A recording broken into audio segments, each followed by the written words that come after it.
Aí, pastorzão. Opa, coisa boa. Ô, rapaz, coisa boa. Seja bem-vindo. Abração, junto aí mais uma vez, né? Rapaz, prazerzão aí ter você aqui conosco. É um prazer Prazer. muito, muito grande estudar aqui com você Apocalipse.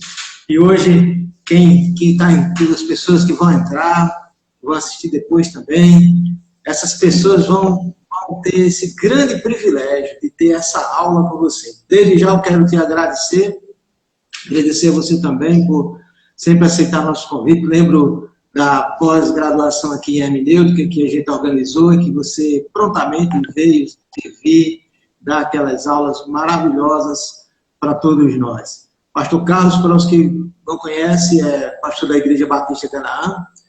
É em Juazeiro ou é Cato, pastor? Juazeiro.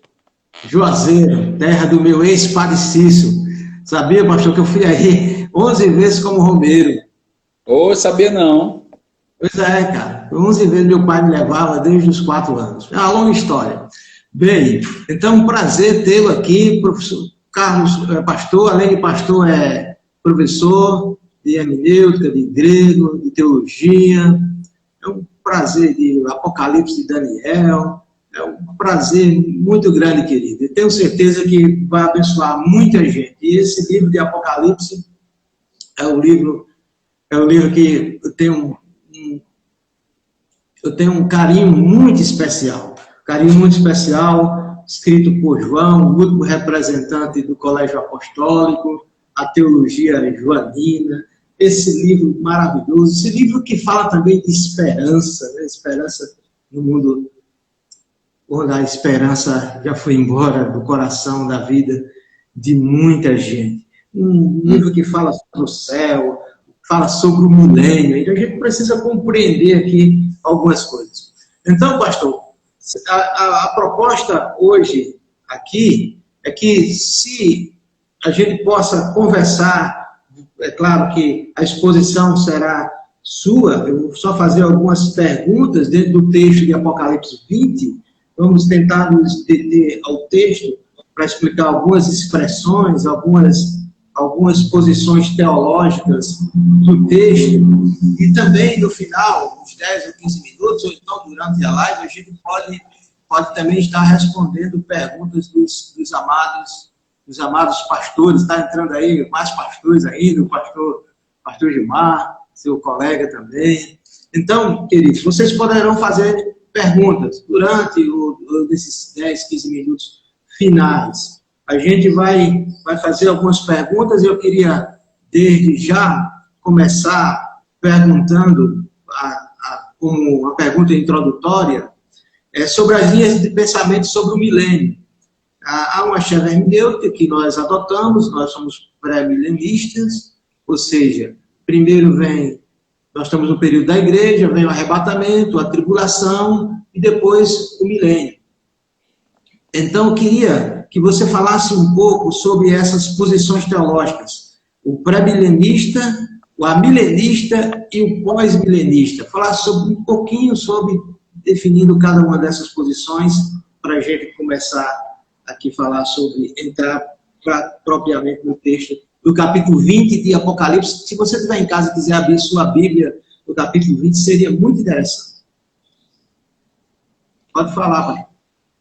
Ok, então vamos falar um pouquinho sobre as posições majoritárias, por assim dizer, dentro da interpretação, que seria basicamente essas três escolas, né? A escola amilenista, pós-milenista e pré-milenista. Então, dentro da escola pré-milenista, nós temos ainda divisões, como é o caso, por exemplo, do pré-milenismo histórico, que é milenista, mas tem problemas com a tribulação, com o período ali do milênio. Mas em relação ao milênio, ele acreditaria também nessa mesma visão que o nosso. Basicamente, quando a gente vai falar do amilenismo, a gente tem que lembrar o seguinte, para que a gente seja honesto com a posição, de que o amilenismo, ele não é a ausência do milênio, Então, essa ideia de amilenismo não é que eles não acreditem em milênio. Eles acreditam no milênio. Só que eles entendem que o milênio não será futurista. Eles entendem que o milênio não acontecerá. O milênio já está ocorrendo. Já está acontecendo. E Satanás já foi preso. A ideia seria essa. Ele foi preso quando Cristo veio ao mundo, na primeira vinda, na sua encarnação. Quando o valente foi preso, ele basicamente, Jesus vindo ali como um ladrão, prendendo o valente, libertando os cativos. Ali seria a prisão de Satanás. E a partir disso nós estaríamos vivendo o contexto do milênio. Então, estaríamos no milênio. O milênio, dentro da posição amilenista, varia um pouco. Alguns entendem e falam de um milênio terreno, outros falam apenas de um milênio celestial. A posição, basicamente, é que, enquanto nós estaríamos aí, alguns trabalham assim, estamos no milênio, e alguns amilenistas esperando aí o que seria uma tribulaçãozinha no final, que não seriam 7 anos, mas que iria acontecer. Então, alguns trabalham assim, outros vão trabalhar mais com a ideia de milênio dentro dessa concepção celestial. Então, hoje nós estaríamos tendo o milênio aí nos céus, basicamente, mas o Satanás já estando solto, e preso, melhor dizendo, e aguardando apenas a vinda do Senhor Jesus Cristo. Sendo aqui bem sucinto mesmo, porque cada uma dessas posições tem livros e mais livros. A questão do pós-milenismo é uma visão que está mais ligada, está bem ligada ao conceito do preterismo, que é o cumprimento daquilo que temos como muitas das revelações já aconteceram no primeiro século, até o ano 70, ali com a derrubada, com a destruição do templo. Então nós teríamos aí essa escola, o pós-milenista trabalhando com isso, e nós estamos agora num período de avanços, de melhorias. É uma visão muito otimista do mundo. Então, assim, é uma visão que nós estamos melhorando até a chegada de Jesus Cristo e a consumação. Então, trabalharia basicamente essa concepção aí. Uma concepção que caiu muito de moda após as guerras mundiais. Após a Primeira Guerra Mundial, Segunda Guerra Mundial. Então, foi um grande ataque à visão pós-milenista. Quase que desapareceu essa visão. Tem voltado um pouquinho com alguns teóricos, mas quase desapareceu. Por quê? Porque já tínhamos ali basicamente 19 séculos e tivemos 2 guerras mundiais destruindo tudo. Cadê o avanço? Que avanço é esse? Onde estava o avanço? Então, essa é uma ideia que parece não condizer com aquilo que nós realmente vivemos, condizer com a realidade, não ter peso de realidade. E a visão pré-milenista seria essa visão de que, como a concepção pré já diz, né? Após os 7 anos de tribulação, que aí também se varia entre os pré-milenistas, alguns entendem que é literal, outros entendem que não é literal, tem essa variação aí. Alguns entendem que são 7 anos, outros entendem que não são. Talvez o proponente mais famoso de não ser os 7 anos é o Eldon Ledd, na teologia do Novo Testamento, inclusive que é o autor do comentário da Vida Nova de Apocalipse. Então, aquele comentáriozinho lá azul das bolinhas do Eldon Ledd. Então, ele propõe isso aí, e aí ele vai trabalhar. Mas eu entendo ser, de fato, 7 anos literais, e que após esses 7 anos literais, Jesus viria e teria o juízo, o julgamento ali para todos os ímpios, e ali teríamos a ressurreição dos crentes do Antigo Testamento, nós teríamos a ressurreição dos mártires da tribulação, e teríamos os crentes vivos da tribulação entrando, então, no milênio, Cristo voltando com a sua igreja, inaugurando um período onde Satanás estaria e eu gosto de dizer assim, e às vezes até brincando com amigos que eu tenho presbiteriano, né? Só tenho muitos amigos, realmente preso. Aí ele estaria realmente preso por 1000 anos e não só depois dos 1000 anos ele poderia agir. Basicamente, seria um resumo aí das propostas, né?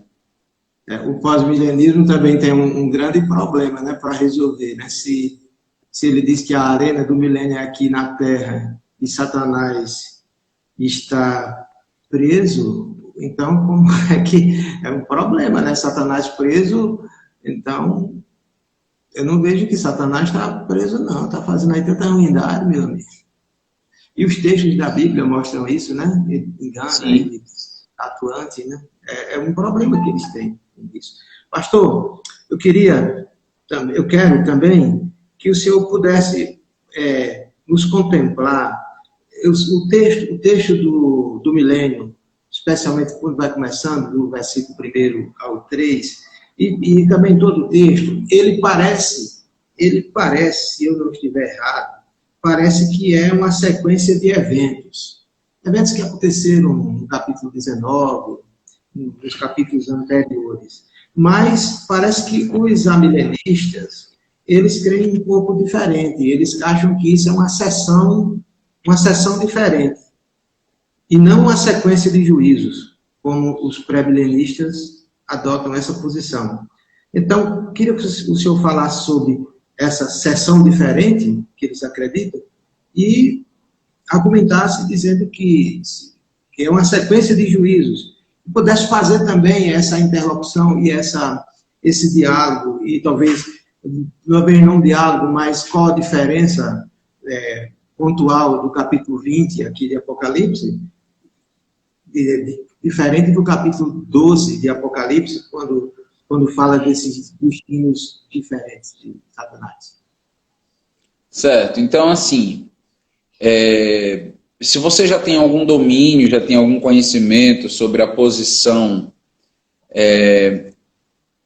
amilenista, a interpretação do Apocalipse, então você sabe que se trabalha aí a questão do que é chamado de 7 recapitulações.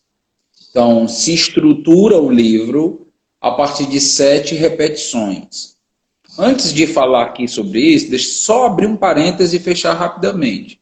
Dizendo o seguinte, aqui a ideia não é destruir irmãos presbiterianos, e a ideia aqui não é falar mal de pessoas, de líderes de outras denominações. Não, aqui é uma discussão teórica mesmo, estamos pensando, estamos juntos, tentando ver uma interpretação que seria mais adequada, certo? Então, a ideia é, de fato, ter um momento saudável, um momento construtivo, tá bom? Então, não tome o que está sendo dito aqui como armas para matar ninguém. A proposta não é essa. Então, nós temos aí 7 recapitulações, é o que é mencionado. Então, para você ter um exemplo disso, naquele comentário do William Hendrickson, em português, que talvez seja um dos mais conhecidos, aquele vermelho, né, do Novo Testamento, da cultura cristã, que muitos dos nossos pastores até têm, pelo menos alguns volumes dele, no Apocalipse, ele faz a divisão de maneira muito clara das 7 recapitulações. Então, o que nós teríamos? Nós teríamos o livro de Apocalipse sendo dividido em 7 partes, tratando do mesmo tema. Então, o que esses temas estariam trabalhando? Estaria trabalhando do início da primeira vinda de Jesus, da sua encarnação, até a sua segunda vinda. Cada uma dessas recapitulações estaria trabalhando novamente esse período. São 7 repetições do mesmo período, com alguns acréscimos. Esta é a alegação. Então, para você entender o que eu estou dizendo, a primeira sessão seria Cristo no meio dos 7 candeeiros, capítulo 1 a 3 de Apocalipse. Aí nós teríamos aí basicamente a primeira capitulação. Agora a recapitulação, a segunda, a visão do céu e dos 7 selos, Apocalipse 4 até Apocalipse 7:17. Ali nós teríamos A segunda recapitulação. Terceira, as 7 trombetas. Capítulo 8 a 11, você teria aí a terceira recapitulação. A quarta trombeta, você teria do capítulo 12, versículo 2, ao capítulo 14, versículo 20. Você teria aí a quarta. A quinta, as 7 taças, capítulo 15, versículo 1 até o 16, 21. A sexta, a queda da Babilônia, 17:1 a 19:21. E aqui é o que nos importa. A sexta recapitulação vai do 17:1 ao 19:21. A sétima vai do Apocalipse, capítulo 20, versículo 1 ao 22:16. Então, o início de Apocalipse, capítulo 20, seria, então, a sétima recapitulação. Tratando do quê?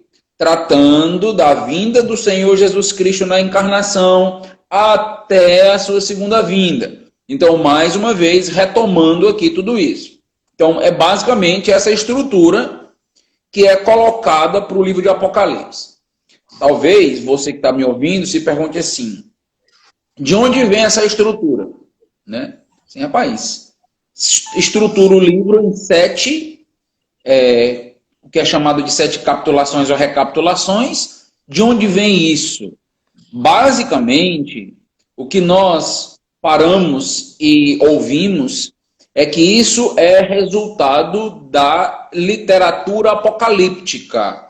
Que isso seria um recurso de interpretação da literatura apocalíptica. O problema é que a gente não vê isso, então seria meio que uma gnose. Seria meio que o seguinte, quando a gente fala de gnose, é um conhecimento que só alguns podem ver. Então seria assim, em Apocalipse, só alguns conseguem ver isso aqui. Só aqueles que dominam assim, um conhecimento que os demais leigos não conseguem. E quando eu falo aqui de leigos, eu estou falando de gente com doutorado, mestrado, estou falando de teólogos. Não conseguem perceber. E aí é estruturado em 7 capítulos. Se você aceitou essa estrutura, acabou. Apocalipse capítulo 20, agora vai ter que começar falando sobre a vinda de Cristo, a morte de Cristo, a prisão de Satanás está ligada com a primeira vinda de Jesus, quando Jesus prendeu o valente. Então, tudo isto, a interpretação está ligada à aceitação de que, capítulo 20, versículo 1, a partir daí você tem a 7ª recapitulação. Se você não aceita essa estrutura, acabou. Cai por terra a interpretação amilenista. Cai por terra. Ela não consegue sobreviver. Ela depende dessa estrutura. Então, muitas vezes nós somos questionados e se diz assim, mas vocês têm uma leitura ingênua, uma leitura meramente cronológica do Apocalipse. Eu diria, de fato, a gente não deve ter uma leitura meramente cronológica. É mais complexo do que isso, eu diria, minha maneira de perceber. É lógica e cronológica. E não temos muito tempo para desenvolver isso aqui.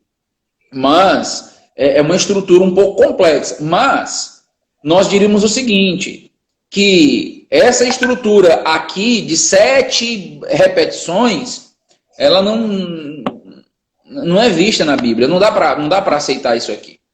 E então como é que a gente chega no capítulo 20? Como é que, por exemplo, eu, pré-milenista, chego no capítulo 20? Eu chego a partir de uma sequência que eu entendo ser lógica e cronológica.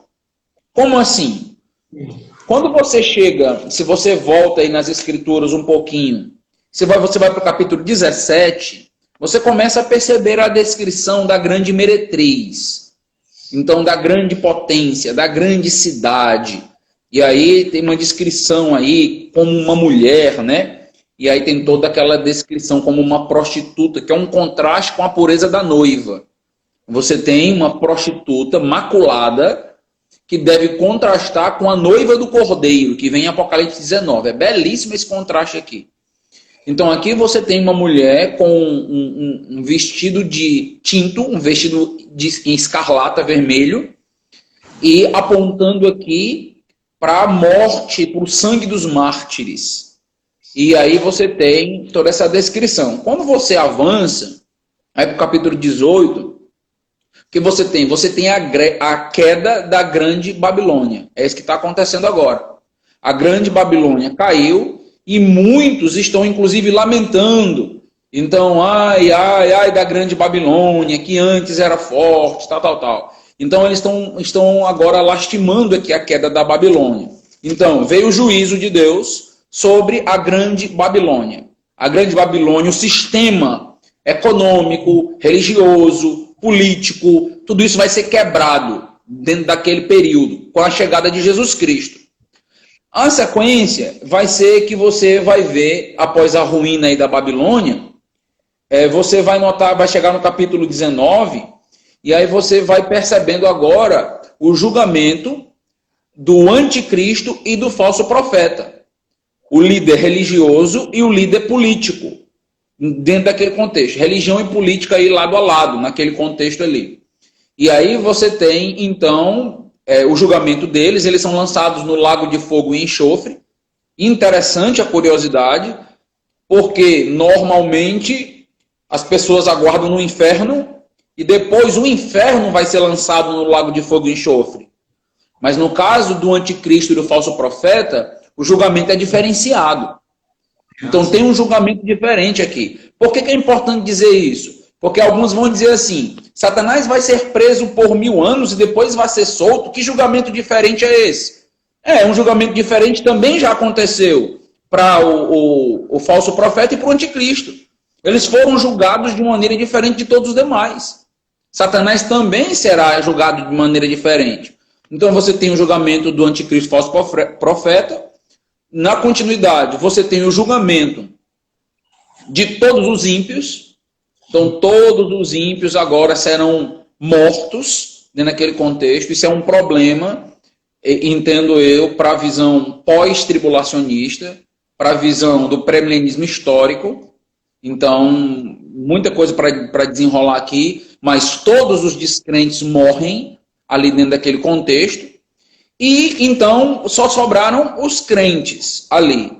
E está faltando julgar alguém. Está faltando julgar quem? Satanás. A sequência é lógica. E aí agora você chega no capítulo 20, versículo 1 a 3, que é o julgamento da serpente, do grande dragão. Estava faltando só ele. Então, quando você chega aqui, não dá para dizer que isso aqui é uma nova recapitulação. Isso quebra a sequência do texto. É lógica a sequência.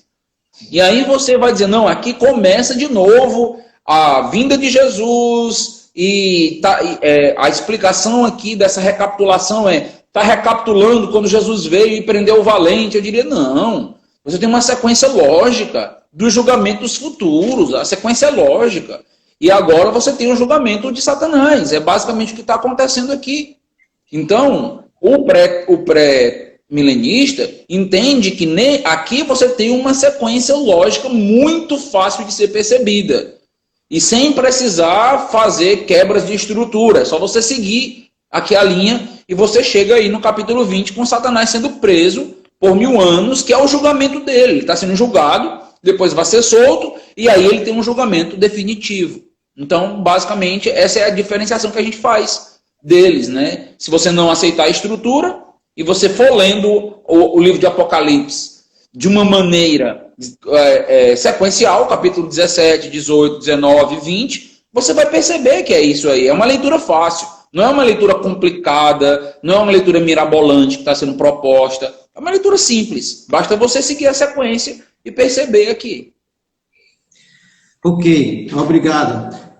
Tem uma frase sua que eu gosto muito dela, que você diz o seguinte: devemos interpretar a Bíblia literalmente, a menos que se torne absurdo a interpretação. Então, no eixo na esteira dessa frase, desse pensamento, gostaria que você comentasse os 1000 anos. Eles são simbólicos ou literais?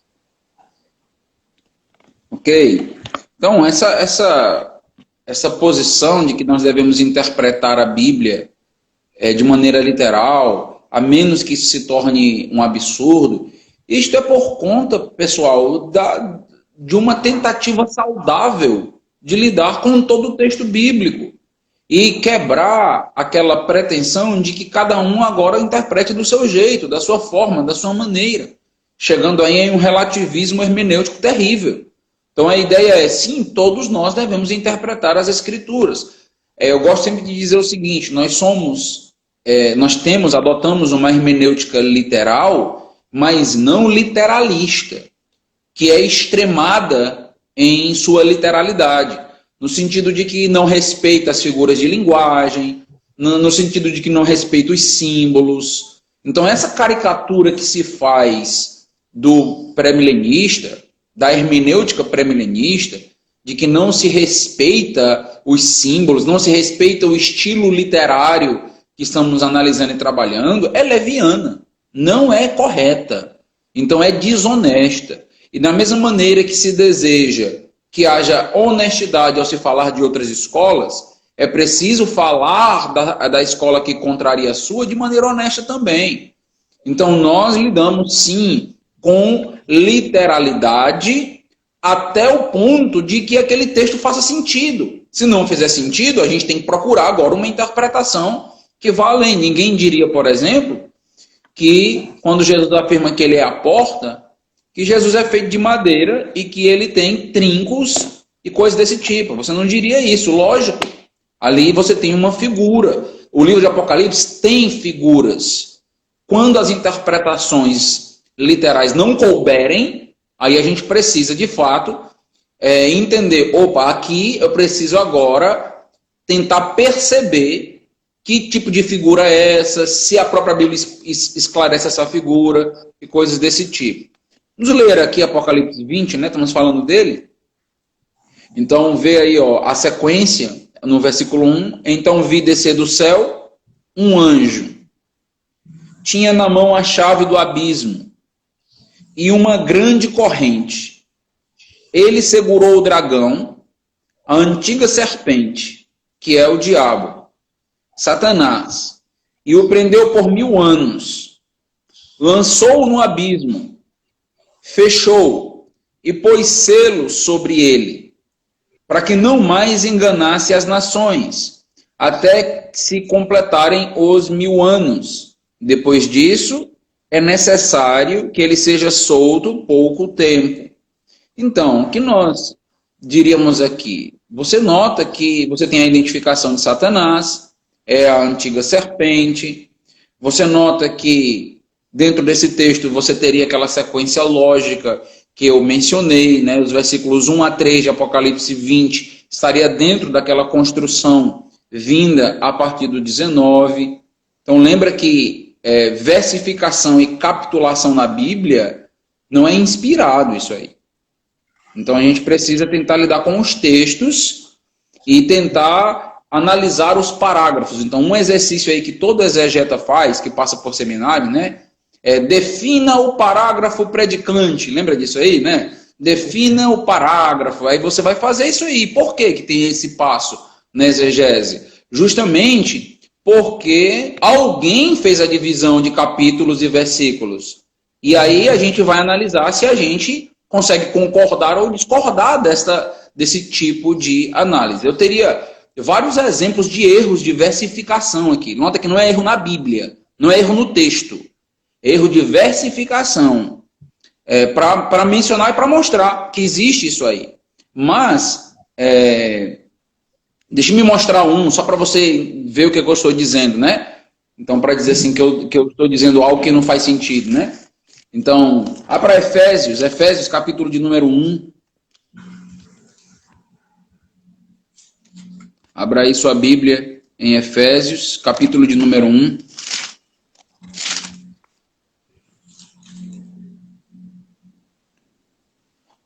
Vamos ler o versículo 3 ao 5, tá bom? Efésios 1. Bendito Deus e Pai de nosso Senhor Jesus Cristo, que nos tem abençoado. Estou lendo a revista atualizada, versão revista atualizada.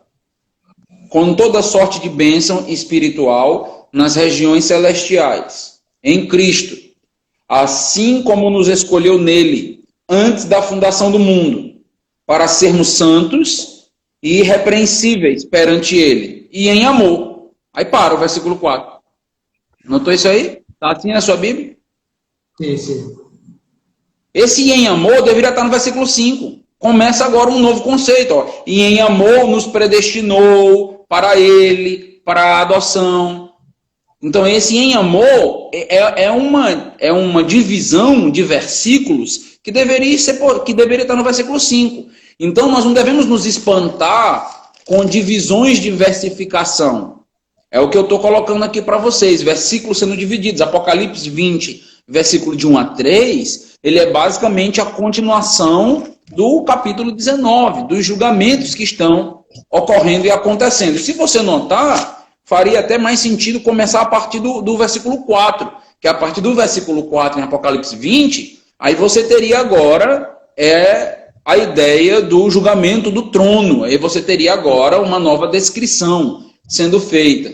Então, agora um aperfeiçoamento do julgamento ali. Então, há uma discussão enorme a respeito da linguagem que se fala aqui sobre os 1000 anos, né? Seriam realmente 1000 anos? Né? Então, há uma discussão sobre isso. Eu gosto sempre de dizer o seguinte, pare para pensar, se Deus quisesse nos dizer 1000 anos, como ele diria? Não tem outra forma de dizer isso no grego. Não tem. Ele tem que dizer assim. Então, ou seja, Deus não poderia dizer 1000 anos. É isso que você está dizendo. Quando você diz que aqui não é 1000 anos, por exemplo, você diz, ó, aqui não pode ser 1000 anos. Diz, não, tudo bem. Se Deus quisesse, vamos supor, se ele quisesse dizer 1000 anos, como ele diria? Escreva a Bíblia, né? Como ele diria? Então, nós entendemos, ele diria exatamente assim. Ele trabalharia exatamente o texto dessa maneira. Você vai encontrar no próprio capítulo 20, João, usando expressões indeterminadas para falar de tempo. Ele vai usar isso aí. Ele vai usar, por exemplo, se você nota aí no final do versículo 3, ele vai dizer, ó,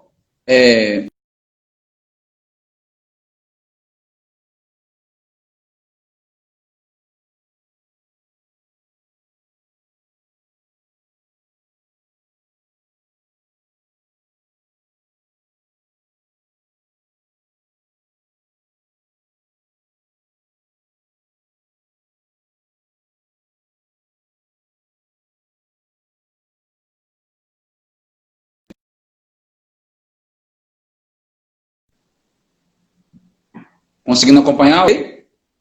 Ok, melhorou agora. Agora melhorou. Pronto. Então, você parou aí em pouco tempo. Isso. Então, você tem João com um período indeterminado, que seria aí pouco tempo. Quanto é pouco tempo? Pouco tempo é pouco tempo. João não quis dizer quanto tempo. Ele simplesmente quis dizer pouco tempo.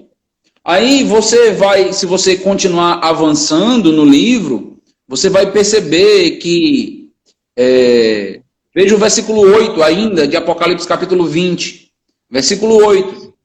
E sairá a seduzir as nações que há nos 4 cantos da terra, Gog e Magog, a fim de reuni-las para a peleja. O número dessas é como a areia do mar. Quanto é a areia do mar? Dá para calcular. É muito.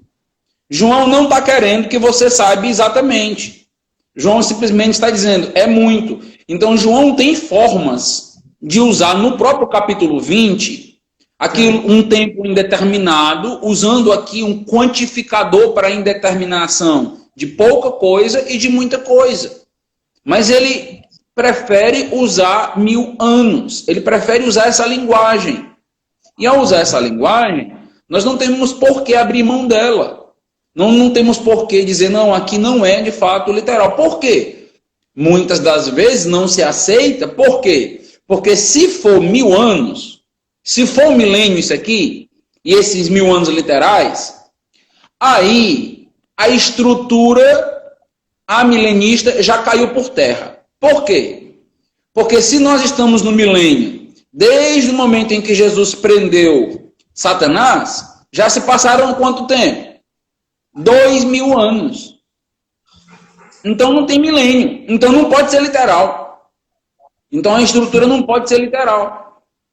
Mas se nós entendermos que se trata de um período, que ele está falando aqui de um período futuro, que ele está falando aqui da volta de Jesus e de um momento futuro, de um período futuro, sim, nós teríamos de fato aqui 1000 anos sem nenhum problema, não teríamos nenhuma dificuldade de ter aqui um período de 1000 anos posterior, porque a gente não estaria preso à posição das recapitulações. Não estaríamos tendo que colocar aqui a primeira vinda de Cristo e a segunda vinda de Cristo em 1000 anos. É preciso, na posição aliancista, dizer o seguinte: 1000 anos é simbólico. É preciso dizer, é simbólico. É simbólico por quê? Porque já se passaram 2000 anos, meu amigo. Então tem que ser simbólico. Aí não é um número em Apocalipse, é simbólico. Lógico. Porque se não for, quebra a estrutura. Quebra toda a interpretação. Nós diríamos, não, 1000 anos, ele está lidando com o futuro, com o tempo futuro. E aí seriam 1000 anos, de fato, literais. Aí muitas vezes diz, e quando o texto fala aqui sobre a ideia da serpente ser presa, né, do abismo, fala da chave, a chave do abismo e uma grande corrente, quer dizer que tudo isso é literal. Eu dizia, o problema de vocês é que muitas das vezes, e falando aqui de uma outra posição de teologia ou de escatologia fora da minha, é que muitas vezes acaba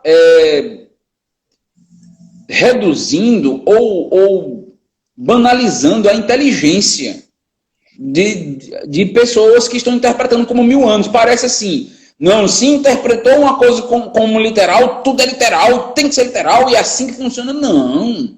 Então, assim, vocês estão querendo interpretar por nós. Critiquem a nossa posição, e não a posição que vocês acham que a gente tem. Então, assim, muitas vezes é muito fácil criar um espantalho para bater. Não, ninguém aqui está criando isso aqui.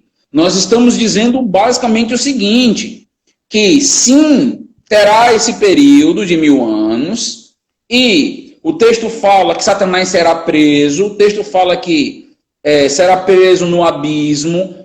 A ideia da grande corrente, logicamente, que isso aqui não se trata de uma corrente literal, não é a algema da Polícia Civil. Lógico, não estamos falando de anjo, meu amigo. Está falando de anjo? Não faz o menor sentido. Aqui são figuras para prisão, para o aprisionamento. Então ele está dizendo, Satanás vai estar de fato preso. Vai estar na solitária. Ele está criando essa caricatura aqui, né? E se a gente lembrar, por exemplo, das prisões romanas, era exatamente isso que acontecia. Eles eram colocados em calabouços, eles eram colocados ali em lugares escuros. O próprio Paulo passou por isso, com correntes, com grilhões. Ele está usando esta figura aqui. Está usando a figura da prisão que eles conheciam. Eles conheciam essa prisão que ele está dizendo aqui. Então não é algo fora da realidade. Então ele está dizendo, olha, ele será preso. Preso como? Preso como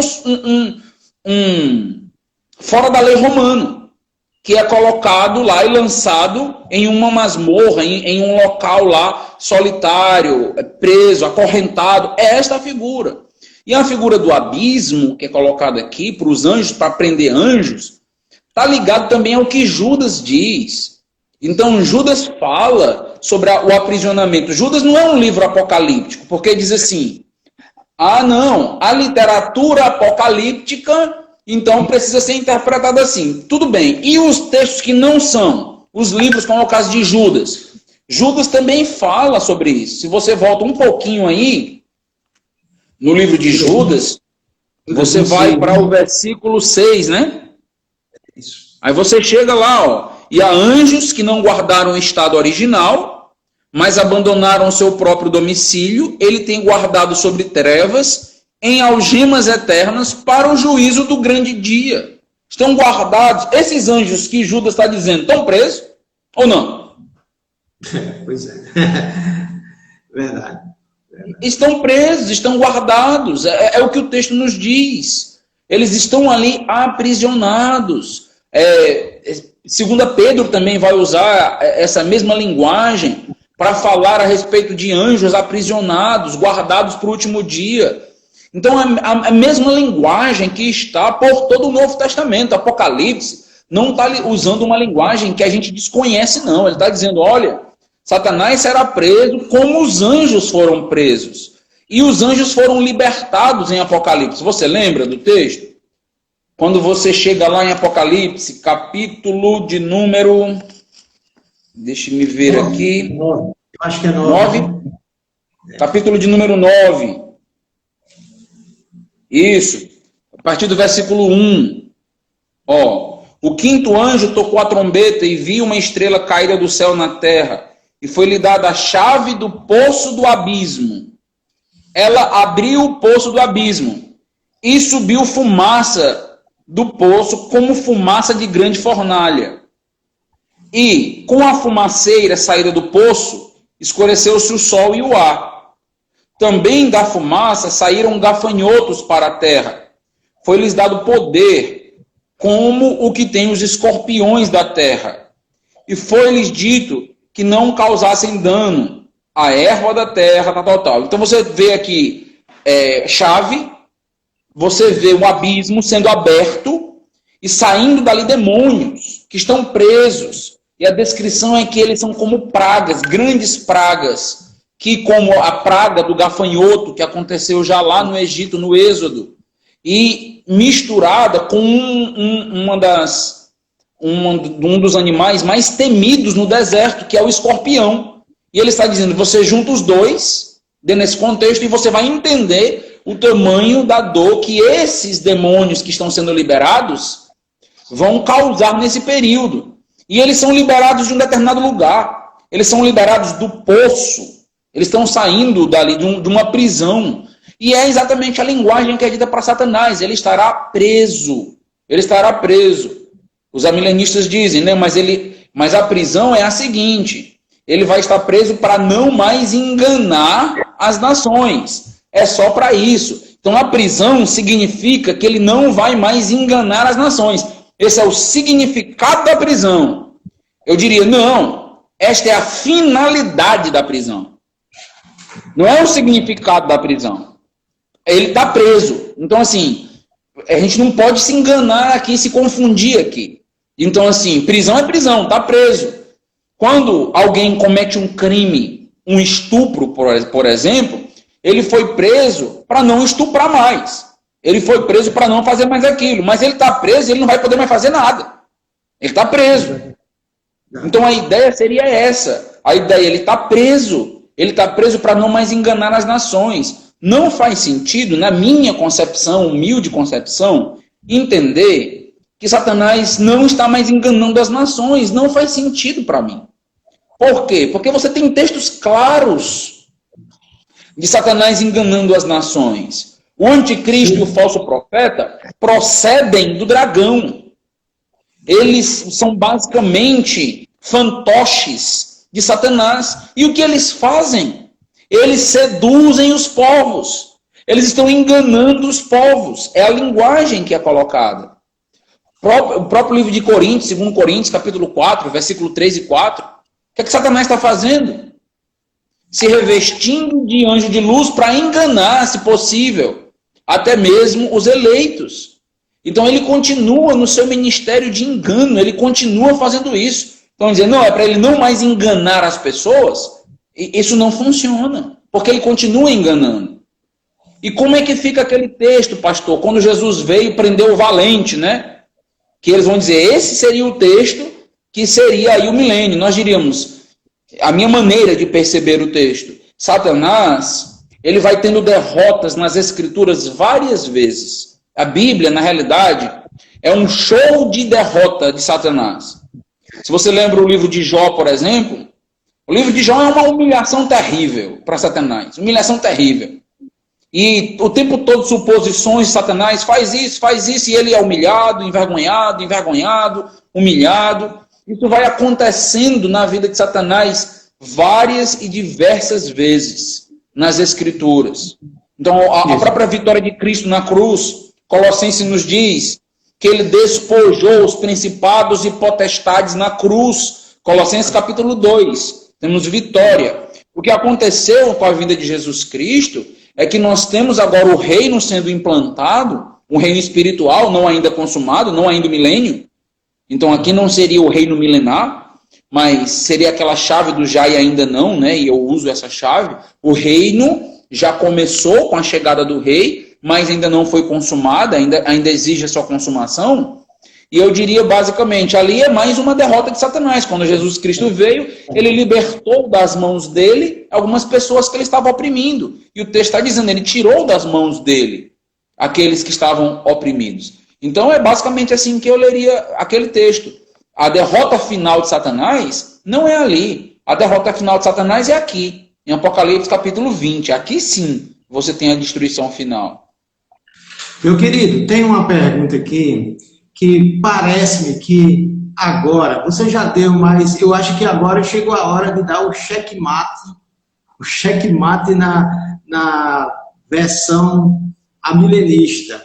Quando eu queria que você comentasse sobre o termo primeira ressurreição, porque parece que os amilenistas veem isso, um jogo de palavras, querendo dizer que a primeira ressurreição como salvação, e eu gostaria que você comentasse sobre esse termo, que é a primeira ressurreição, e esse jogo de palavras no grego.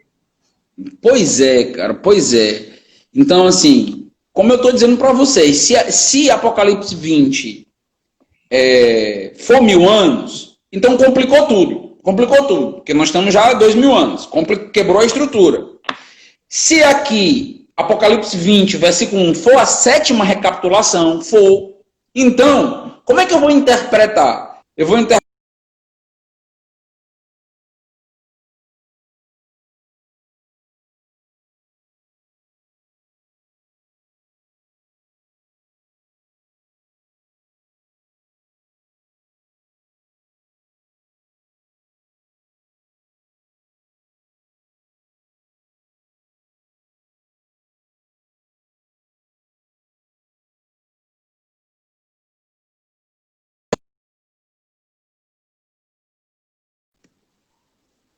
Voltou?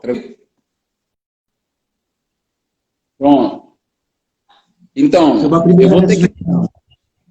Pronto, então, como eu trabalharia? Então, vamos ver o versículo 4, né? Apocalipse a partir do versículo 4.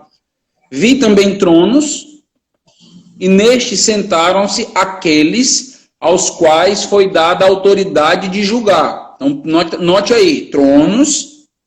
E algumas pessoas tendo autoridade para julgar. Vi ainda as almas dos decapitados, por causa do testemunho de Jesus, bem como por causa da palavra de Deus. Meus irmãos, se você lembra, você já tem em Apocalipse, deixa eu ver aqui, primeiro no quinto cálice, depois dos cavalos, o que você vai encontrar ali, deixa-me voltar, no quinto selo, melhor dizendo. Sim. No quinto selo, logo aqui em Apocalipse, olha o clamor que você vai encontrar aqui, na abertura dos selos. Nós temos 7 minutos. Ok? Então você tem aí o quinto selo. No quinto selo você vai ter o quê? Capítulo 6, né? Você tem o clamor. Ó, quando ele abriu o quinto selo, vi debaixo do altar as almas daqueles que tinham sido mortos por causa da palavra de Deus, por causa do testemunho que sustentavam, clamavam em grande voz, dizendo: até quando, ó soberano Senhor e verdadeiro, não julgas nem vingas o nosso sangue? Quando você chega em Apocalipse, você tem justamente, Apocalipse capítulo 20, aqueles que morreram. Então você tem basicamente aí esses que morreram ressuscitando. Basicamente seria a ideia aí de Apocalipse. Então olha o que vai ser dito, né? Eles estão ali para julgar, vi as almas dos decapitados, por causa do testemunho de Jesus, bem como por causa da palavra de Deus, tantos quantos não adoraram a besta, nem tampouco a imagem, e não receberam a marca na fronte e na mão, e viveram e reinaram com Cristo durante 1000 anos. Os restantes dos mortos não reviveram até que se completasse os 1000 anos. Então, nota aí, quando você chega no versículo 4, o texto diz, receberam a marca, né, na fronte e na mão, e viveram e reinaram com Cristo. Viveram e reinaram com Cristo, você nota aí. E no versículo 5, fala sobre os que reviveram. Então, basicamente, você tem no versículo 5 o quê? No versículo 5 você teria aí a base da ressurreição, né? Então, ele vai falar sobre a ressurreição que não aconteceu até que se completassem os 1000 anos. Nós temos aqui uma ressurreição acontecendo após os 1000 anos. Mas no versículo 4, quando falam aí, e viveram e reinaram com Cristo, esse viveram e reinaram com Cristo aí é basicamente a mesma palavra que aparece no versículo 5 para reviveram. Basicamente a mesma palavra. Só que no versículo 5 nós entendemos que é ressurreição. No versículo 4 a gente interpreta como o quê? Regeneração. Aí aqui você teria basicamente, para encaixar na estrutura, você teria, não, aqui é regeneração. Quando Cristo veio, regeneração. Então ele usa essa linguagem de viveram, por quê? Porque nós nascemos de novo, estávamos mortos nos nossos delitos e pecados e tal. Eu disse, não. Não é o que o texto está trabalhando, não é isso. E o N.T. Wright escreveu um livro chamado Ressurreição, que ele se tornou um clássico mundial. E nesse livro ele diz o seguinte, que a palavra anastasia, que vai aparecer aqui no texto, se essa palavra ela for para regeneração, se essa palavra não significar de fato ressurreição, então seria a primeira vez na história do grego koiné que nós teríamos isso. 330 anos antes de Cristo, 330 anos depois de Cristo, só teria essa única vez do uso da palavra anastasia para regeneração, porque todo o resto está ligado à ressurreição corporal. Ou seja, é ressurreição. Me desculpe, é ressurreição. Não tem o que fazer. É ressurreição. O texto é claro sobre isso. Agora, se ele vai atentar à minha estrutura hermenêutica, que caia a minha estrutura e eu fique com o texto bíblico. Que a minha estrutura bíblica, ela venha do texto. E que eu não force o texto por causa da estrutura. É o que eu entendo que acontece muitas das vezes. Então, é a Bíblia que nos dá a base e a partir da Bíblia a gente cria a estrutura. E não colocar uma estrutura para que a Bíblia se torne escrava da minha hermenêutica. Basicamente pastor, isso aí. Pastor, só 2 perguntas. Fizeram 3, mas uma o senhor já respondeu. Que eu queria que o senhor pudesse responder em 3 minutos essas 2 perguntas, para a gente fechar aqui. A primeira é, 1000 anos são fechados ou aproximados? E a outra é, qual a distinção no milênio entre o povo Israel, igreja e santos do milênio? Pronto, a primeira, há uma discussão sobre a questão de se o milênio seria 1000 anos fechados ou seria aproximadamente. Então eu diria, para que a gente possa ser honesto com a semântica da palavra, a gente diria, é algo aproximado de 1000 anos, não precisa ser exatamente 1000 anos. Então a Bíblia ela usa de muitos arredondamentos, nós sabemos disso. Então eu diria, pode ser algo aproximado disso, eu não teria tanto problema com isso não, de abrir mão disso aí. Mas eu tenho entendido que não tem por que não ser 1000 anos, não tem por que não ser. É a minha interpretação, eu não teria por que mudar isso aí. Então eu entenderia que João poderia ter usado de outras formas, outras estruturas. A segunda é o quê? A segunda, em 1 minuto, a distinção no milênio de Israel, igreja e os santos do milênio. Há alguma distinção nisso ou não? Tem, basicamente, a igreja volta com Cristo, eu entendo.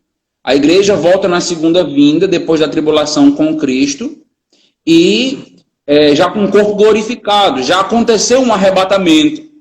Então a igreja já está com Cristo e volta agora com o corpo glorificado para reinar 1000 anos. Os santos da tribulação, os que estavam mortos vão ressuscitar, mas os vivos vão entrar vivos no milênio. Então é a geração desses vivos que vai fazer com que existam ímpios para que exista a guerra de Gog e Magog após os 1000 anos. Então é justamente a geração destas pessoas aí. Então, desses crentes. Então, eu diria, é basicamente isso aí. Obrigado, pastorzão. Deus te abençoe, meu querido. Tenho orado por você. Prazer nessa aula maravilhosa. Eu passaria o dia todo aqui, a noite toda, mas vai ficar gravado. Vocês poderão socializar com outras pessoas, ficar no YouTube da igreja, no Instagram também. Que Deus abençoe a vida de cada um de vocês e que possamos sempre primar por uma boa teologia, por uma boa análise hermenêutica do texto das Escrituras. Que Deus te abençoe, pastor. Muito obrigado. Fica na graça e na paz de Jesus. Muito obrigado. Fica com Deus. Deus abençoe. Amém. Até mais, queridos.